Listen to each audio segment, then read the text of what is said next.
Tingnan natin kung magloloko pa to. Kung anong mangyayari sa kanya.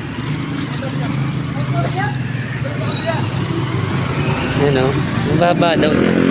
Tingnan natin kung sumasayan niya sa ilalim. Mababa eh. Oh, hindi naman siya sumasayad. Sa malayo naman pa. Malayo pa.